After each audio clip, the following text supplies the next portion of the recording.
If you're a business owner struggling to figure out the right marketing strategy to promote your business, get sales leads, and struggling to figure out everything on your own, don't worry, I've been there myself. I know what it feels like trying to figure out the best digital marketing strategy to get the word out there about your business and just overall having it suck not seeing your business grow. But I was able to go from that to generating thousands of inbound sales leads for my own business and other businesses through the digital marketing strategies that I'm going to share with you today. So what I have done here is put together a visual representation that breaks down the best digital marketing strategies to use in your business in 2024. All right, so let's get right into it. So from the start, let's talk about LinkedIn organic. For me, this is excellent. So LinkedIn in recent years, has got a bit of a bad reputation. Many people see it as a bit of a spam fest, and for sure things have changed. But it's still an excellent means to get in front of business owners. It's specifically really good for B2B services businesses. So lawyers, managed IT services businesses.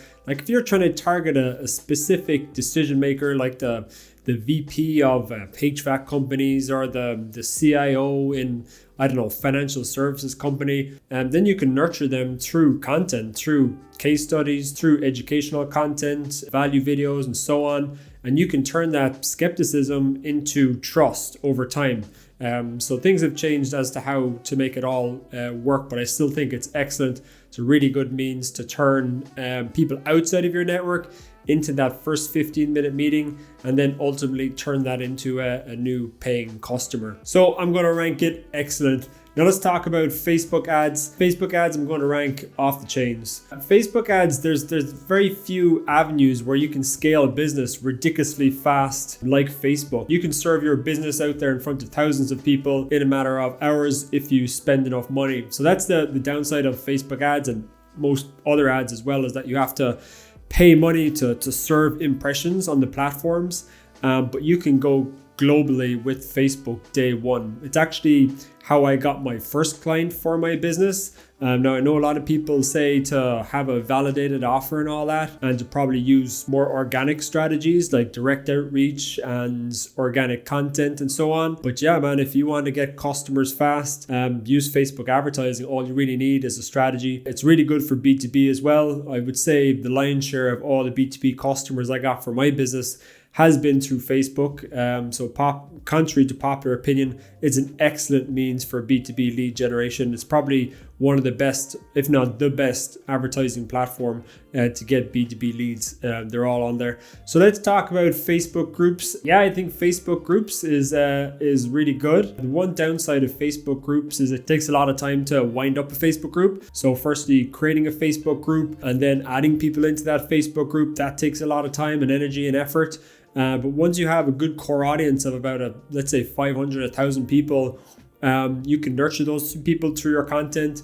You can send DMs and then turn those people into new paying customers. I got my own Facebook group, Growth Strategies for IT Services Businesses. It's about 1,000 or 1,100 people, and I've got a lot of sales and leads through that platform. At one stage, I think I posted in one of my Facebook groups and I got something like 19 sales calls in the space of 48 hours, and I even have a whole video on my YouTube channel running through all those calls that I got. So Facebook groups, in my opinion, it's really, really good. The reason why it's not excellent, it's not for everybody. So if you're like selling services locally, I probably wouldn't recommend Facebook groups. But if you're selling services like globally or nationally, information products, it works absolutely awesome for. I would definitely recommend Facebook groups. But again, it just takes a lot of time and energy and effort. So that's why it's not excellent or off the chains. So then let's talk about Facebook organic content. I'm going to mark this as okay. Just Facebook just doesn't have the reach it used to have. So there's much better platforms and alternatives now to gain organic reach. Even on LinkedIn, you're going to get way better organic reach through your content. You're just not going to get a whole lot of bang for your buck with Facebook. So that's the reason why I don't recommend Facebook organic. Instagram, TikTok, they're all better in terms of reach. Now let's talk about LinkedIn paid ads. I'm going to say okay here. And the reason I'm going to say okay is that LinkedIn algorithm isn't as sophisticated as other platforms like Facebook, and certainly not as sophisticated as Google. You can't really drill down and target people as well as you can in Facebook, and it doesn't have an algorithm that kind of learns your audience over time. And I think any kind of PPC expert would kind of steer you clear of LinkedIn advertising because the cost is just way too high. And if your cost per opt-in or cost per lead is really high, then that's going to drive up your cost per call. It's going to drive up your cost per acquisition. And ultimately, that's going to lead you to making less from your services. People, when they're inexperienced with marketing and when they're trying to go with a paid ads approach, they will almost always lean towards LinkedIn. And the reason why they do that is they think, oh, what's the best platform for B2B? Oh, well, it has to be LinkedIn, and all the B2B accounts are on there. So naturally, I should advertise my business on LinkedIn. But that's not the right way to think about it. You should think about what's working and what's working for others, and Facebook works far and away better, and the same with Google Ads works far and away better than LinkedIn paid advertising. So that's why LinkedIn ranks just okay for me. Now let's talk about YouTube organic. So YouTube organic to me is excellent. And the reason why I think it's excellent is because when you start creating videos about your business, such as educational content, sharing case studies, sharing your perspectives and views, sharing video content of you on your site, sharing video content of you in the office or out in the field doing work, what that allows you to build a connection with your audience. It allows them to see you in the flesh and see what you're all about. You can showcase some of the amazing work that you've done for customers. So I'll give you a typical example. So there's a paving company that I follow on YouTube, and they always pop up in my feed. And the reason why I'm so interested in that area right now is because I'm currently redoing the paving in my backyard. And there's this YouTube channel, I believe it's called Hardscapers America or something like that. Basically, they work on landscaping projects for people in North America. And they do all these amazing patios and pavers. And the guy goes in detail about the different types of pavers they use, the tools that they use on the site, the machinery they use. And so naturally, from sharing all this content, I see this guy is very credible in his industry. I see him as an expert when it comes to doing pavers and patios and amazing landscapes. And that's how you want to think about your business. So what industry are you in? Are you in cybersecurity? Are you in software consulting? Are you in fintech? Because through YouTube, it allows you to showcase your expertise. Through showcasing your expertise, people will have a lot more respect for you. And as a consequence, it will heighten the probability of them wanting to do business with you. So for me, YouTube organic is excellent. Now let's talk about YouTube paid ads. So for me, YouTube paid advertising is good.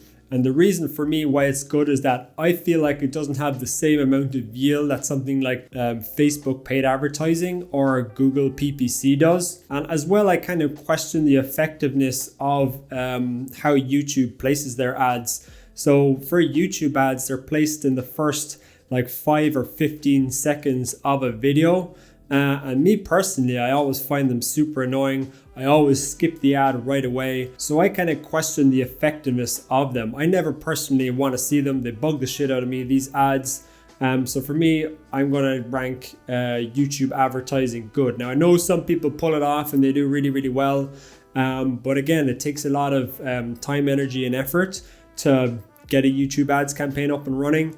You have to create a video ad. So they're pretty laborious. You have to, create a video script. You have to shoot like a talking head video. You have to do all the editing. You got to upload it onto a channel, and then you got to set up all of the YouTube ads infrastructure as well. So there's other platforms that I would prioritize over YouTube advertising. And for certain niches, it doesn't work so well. So for me, that's why I'm ranking YouTube ads as good. So now I want to talk about retargeting ads. So for me, retargeting ads are off the chain. So what are retargeting ads? Retargeting ads are basically those ads that follow you around the web. You click an ad, or you comment on an ad, or you click on a website.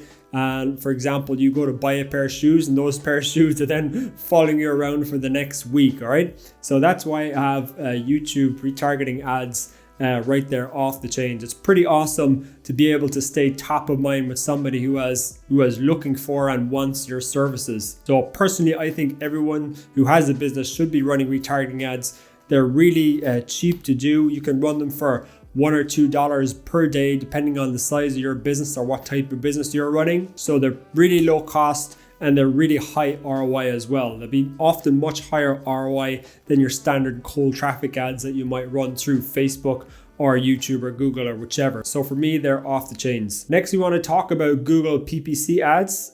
So for me, they're good. The great thing about Google PPC ads is that there's a lot of intent when somebody goes to search your keywords. So if somebody's searching for, I don't know, bakery near me or lawyers near me, they're searching for somebody who wants those services. That's not the same, for example, like Facebook, where it shows up in their feed and they may or may not have intent. So that for me is why I rank Google ads good. The only downside of Google ads, they can be really expensive. So for me, I run ads for what are known as managed IT services companies they're a company who manage the IT for small businesses. And what I've found is that even in some regions, you can spend $3,000, $4,000 for cost per 1,000 impressions, and it can be $20 to $25 cost per click. So if you're getting 10 clicks, that might be $250. So that's just for a click. That's not for a lead. But if you have a good sales process, if you have all that backend really dialed in, then yeah, I'd probably recommend Google ads. But if you don't have the capital to spend and the capital to even lose on Google ads, I probably wouldn't recommend Google ads. They're super competitive as well. There are some people who are advertising on Google ads who have tens of thousands or hundreds of thousands of dollars in budget to spend. And they're almost always going to outspend you if you're like a small business. So for me, Google PPC ads are good. Then we're going to talk about Instagram and TikTok. So for me, they're absolutely excellent. There are probably more creators now than there ever has before. So you don't get the amount of reach and the amount of effectiveness as you used to do, especially with the likes of TikTok. There used to be a time when you used to be able to get an immense amount of reach and impressions. And as a consequence, that would only help with getting leads and sales and that.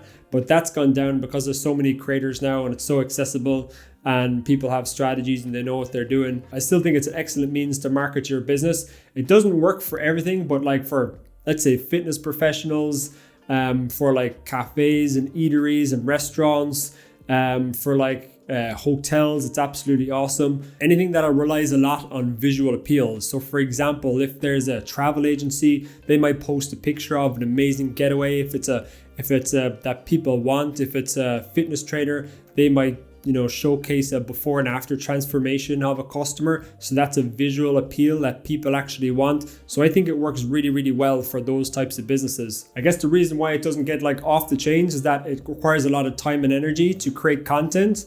So I know people who run these types of businesses who have to create content, all the time. And it really is quite a big part of their lives. And one strategy I like a lot at the moment is the creation of Reels. So right now there's a bit of an arms race between all of the big social media platforms, an arms race for your attention. And what you'll find is across all these main platforms like Instagram, TikTok, YouTube Shorts, and also Facebook Reels, is that their content format is all the same. So they have these vertical videos. So if you create one vertical video, you can repurpose that across all the major social media platforms. That allows you basically to get a lot more bang for your buck and a lot more reach. So that's a really awesome strategy that I'd actually be recommending to people right now. So next we want to talk about SEO. So SEO to me is good. And the reason why it's not excellent or off the chains is because social media or SEO it's pretty hard to rank for broad keywords these days. So ranking the top 10 or the top 5 for your target keyword, let's say it's laundromats near me and you rank number 1 or 2, can be absolutely game changing for your business. It can allow you to dominate that top spot in your locality and ultimately result in a lot of leads and sales for your business. But depending on the niche, it can be actually quite hard to rank number 1 or 2 or 3 for a target SEO term. It can require you to create a lot of content and a lot of really, really good content as well to dominate that keyword. So that's why I say SEO is good. Sometimes there's industries that you'll just never outrank. So for example, if it's something like, software services in London, and it will take you like 6, 7, 9 months for you to get anywhere near the top spot. So for all that time and energy and effort you expend, there probably is a better avenue to go down, such as like, let's say, social media organic content or paid ads through Facebook. So that's why I kind of deter people from SEO. It sounds great in theory, writing some content, getting in the top spot. But realistically, even if you get the front page, you're doing well. So there's better avenues to go down than SEO. So then let's talk about Twitter. So Twitter for me is good. Personally, I don't find it a great means for lead generation. Now there are strategies you can use around giving away free lead magnets, and then set up what is known as auto DMs to give people those lead magnets and then get people to opt into a funnel. But again, it's pretty hard to gain reach on Twitter unless you pay for ads, or unless you're doing some sort of boosting by getting other people to boost your content behind the scenes, which is also something you'll have to pay for. So for me, as a source for, let's say, getting leads and sales for your business, I personally don't think it's the best strategy either for business owners, and that's why I have it as good. So now let's go through blogging. Again, blogging is probably like the same as like a step down from like SEO. I guess blogging for me, it's only okay. Personally, I don't think it's personally, if you're blogging, I feel blogging isn't the best way to spend your time as a business owner when you're marketing your business. So that's why I'm going to rank it okay. It's a bit antiquated. But again, these days people aren't visiting your site. They're spending their time on those main social media platforms: Facebook, TikTok, LinkedIn, Instagram. So for that reason, that's where you want to hit them. Then we're going to talk about your email newsletter. So email newsletter for me is off the chains. Today in 2024, email newsletters are still insanely powerful. The first port of call for most people when they get on their smartphone or when they get on their desktop is their email. So email newsletter allows you to hit them right there. For me, it's absolutely awesome. So recently I actually did a promotion for one of my digital products, and I got a 2% conversion of a digital product, and it was a relatively higher ticket product. So for me, email newsletters are absolutely awesome. What I recommend when people are creating newsletters is to avoid kind of stock, kind of generic content, and instead go for more kind of personalization. So I would look at sharing case studies, sharing value with them, and then also sharing. And when I talk about value, I mean real value, something that's actionable, that somebody can implement today, that can actually better their lives. That's what I actually mean by value. And then the next thing is, if you have a YouTube channel, driving to that YouTube channel, I found a direct correlation between the quality of leads coming through my sales funnel and the people who visited my YouTube channel. The people that visited my YouTube channel from my email were a lot warmer. So they're the three avenues you can direct people from your email newsletter: case studies, success stories from clients, direct them to your YouTube channel if they have something. You can give free giveaways. Again, reciprocity is usually beneficial as well. If you give away something, people are more than likely to give you back something in return. So that's some ideas for email newsletter. It's super powerful. You should always be building your email list. You should have lead magnets in your business where people can opt in to get free guides or SOPs or checklists, where they can then go into your email list and then be nurtured and ultimately convert them into paying customers, whether it's for your products or services. So for me, email newsletters are absolutely off the chains. Then we'll talk about online events. These can be absolutely awesome for like professional services types. For example, I get regular emails from a tax consultancy, and to be honest, I find those super valuable because tax and finances and all that is something that I personally don't know a whole lot about. And through seeing these online events about how to manage your tax and payroll and all that, it lends a lot of credibility to that company. It showcases them as very competent and trustworthy. And as a consequence, I find those online events super beneficial. For professional services types, I think they're really awesome. So then we'll talk about public speaking. Yeah, absolutely, man. This is also excellent.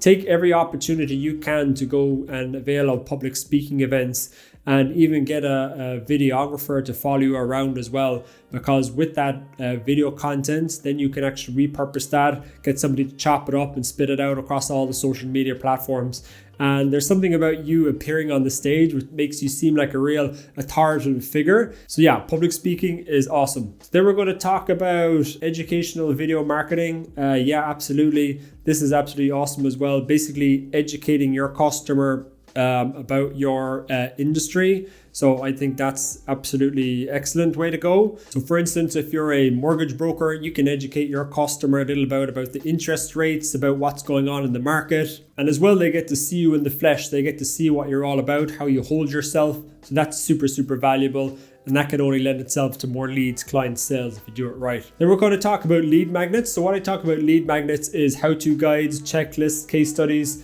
So for me, this is off the chains. Number one, lead magnets allow you to build your email list, and email marketing to me is, really, really powerful, and it can directly correlate to business results and sales and new clients. So lead magnets allows you to capture those emails and put them on your email list. Also, it's a free giveaway to customers. So if you give something of true value to potential customers, there's a heightened probability that they'll want to do business with you. It's like this law of reciprocity. And when you have these lead magnet funnels as well, they can direct straight to they can act as like the first step in the value ladder. So you have that like little free giveaway, and then the next stage is paying for your services. So lead magnets to me are awesome. They don't have to be complex. They can be like a simple one-page checklist or how-to guide to help them overcome their hurdle or overcome any challenge or problem that they're facing. Then we're talking about radio, TV ads. So for me, they're a little bit of a waste of time. They're kind of antiquated. They're really expensive as well, and they're kind of hard to attribute. Then we're talking about billboards. Billboards to me are kind of the same, unless you get kind of like prime placement. Again, I feel they're a little bit antiquated, and it's really hard to measure and hard to track. They're like better means through digital media to do it. And again, they're probably not categorized as digital marketing. So yeah. Then we'll talk about affiliate marketing. Yeah, affiliate marketing can be good. So for example, partnering up with other people to sell your services. So for example, if you have a new SaaS product that you brought to the market and you don't have necessarily any audience for your SaaS product or any awareness about it, what you can do then is you can partner up with other big influencers who are sharing content regularly and posting all the time. You can partner up with them and give them a share of the revenue that you make for your SaaS offering that comes directly through them. So that's a really good way to generate revenue and to generate leads and sales for your products and services. So yeah, it's good to me. The next one is, but I guess the reason why it's not excellent is because you do have to rely on somebody else. And when you're relying on somebody else, you're kind of dependent on them for your income stream, which isn't always ideal. Then we're going to talk about referrals. Referrals, yeah, they're absolutely off the chains. So, why wouldn't you want to get a referral? Referral is like a client and a lead served up to you on a silver platter by somebody else. And they come in super warm as well. So a lot of times when you run, let's say, for example, paid ads, they come in super cold and skeptical. They haven't seen a whole lot. But when you get a referral, it's from somebody in your network who knows, likes, trusts you, has done business with you already. So if they're referring you to somebody else in their network, their credibility lends on you, okay? And it's you don't have to pay anything for referrals. So then we'll talk about brand messaging. So brand messaging, story coined by it to me is excellent. So basically a brand message is creating a simple and easy to digest sales message that's targeted towards your ideal customer persona that showcases how your business can help them solve a problem and survive and thrive.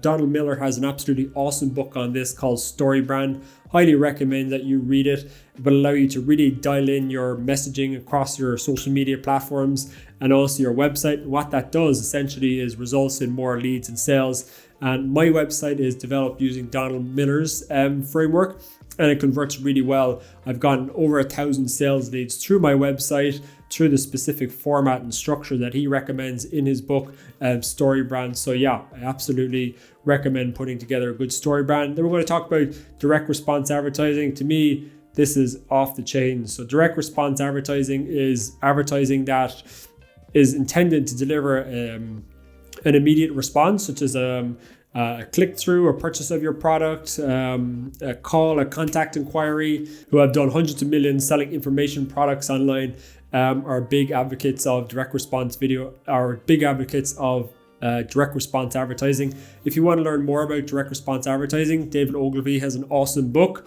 They're like the godfathers, and also Dan Kennedy. They're like the godfathers of direct response advertising. Then we're going to talk about chatbot marketing. I hate chatbot marketing. I think it's an absolute waste of time. It's something that you'll spend an insane amount of time on and you won't yield a whole lot of results. It sounds great in theory, but yeah, no, I'm against chatbot marketing. Then we're going to talk about user-generated content and reviews. Yeah, so for me, this is off the chains, provided the people who are talking about your business are saying good things. So if people are talking good about your products, your services, you as a business owner and your whole brand, that's absolutely awesome. The best marketing is somebody talking positively about using your products and services. So there you have it. There are some of the best digital marketing strategies to use for your business in 2024. If you're looking for a strategy or an action plan based on your specific business to help you ultimately generate more leads and sales and customers, then you can book in a free diagnostics call with me using the link in the description of this video. So yeah, hope you got some value from this video. Thanks so much for watching. Subscribe for more updates and I'll see you the next time.